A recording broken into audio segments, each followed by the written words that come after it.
From the studios of Books in Motion, this is Rebecca Rogers reading Fate of the Fae by L. Hawley, the Finding Fae Trilogy, Book 3. Now let's begin with Chapter 1. Epigraph. The occasion speaks thee, and my strong imagination sees a crown dropping upon thy head. William Shakespeare, The Tempest. Quince. When I was young and adjusting to my new life among humans, I had a tough time controlling my emotions. My parents taught me how to refocus and calm my brain by creating a haiku to describe the situation. One would think, given my theater background, maybe I'd switch to coming up with sonnets instead of haiku as I grew older. But I like the simplicity of the haiku. 5 syllables, 7 syllables, 5 syllables. A tiny blip of words which can show so much with so little. I should note, the only sonnet I've ever written was for a high school English class, and it was less than memorable.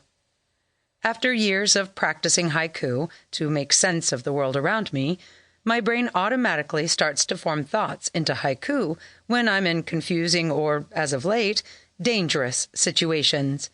For example, when I accidentally phased or realm hopped, as Eevee puts it, to Sweden instead of Minnesota at the age of 15 and found myself on top of a reindeer, I calmed myself by thinking, seated on a deer, who knows where I'll go from here? I'm falling. Oh dear.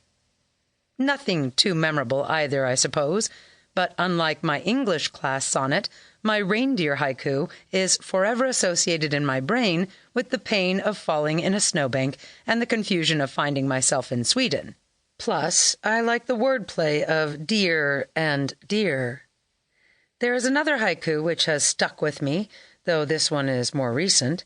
When I first saw Eevee walk into the office at Duluth High, only 3 months ago now, she looked apprehensive, with a dash of rebellion coloring the edges of her profile.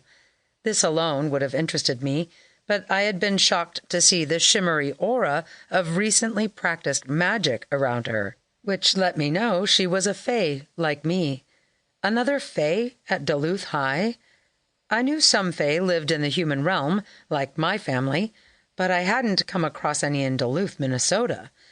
Until Eevee. At that moment, words left my brain like birds flocking to the skies, but I still managed to come up with this haiku. She walks in with sparks, ready to burst into flame. Wish I knew her name. So much has happened in the 3 months since we met. Right now, the only words I can think of as I listen to someone sobbing from a prison cell down the hall are these. Today's my birthday. Candles should be burning bright. Instead, all is dark. Chapter 2. Fae by the Ice Machine. My bones buzz with adrenaline as I shut the door behind me and deadbolt it. On shaky legs, I step the 10 feet or so to the bed and flop down. That was close. Too close. And it means we'll have to move yet again whenever my birth father, Aspen, deigns to return from his nightly foray into the Fae realm. In my hands, which are cupped to my chest, I hear a protesting cheep. Slowly, I lower them from my chest and spread them apart until a small, feathered head pokes through and chirps its protests at its captivity. In my mind, I sense its indignation, and though my heartbeat races like I'm mid-marathon, I grin down at the tiny creature. I was supposed to stay in the motel room, safe and sound, while Aspen was out. But when I sensed distress nearby, I couldn't ignore it. It had almost been a coyote's dinner in an attempt to get the coyote away from its nest. At least, that's what I assumed she was doing, based on the motherly alarm coming off of her in waves. Your babies will want their mama back, I tell the bird, who chirps up at me and glares out of one beady eye, as if to say, let me go this instant. I know they're not newly hatched, but they're young. They still need their mom. I try not to cry. I sympathize with this bird's young ones. I want my mother, too. Sample complete. Ready to continue?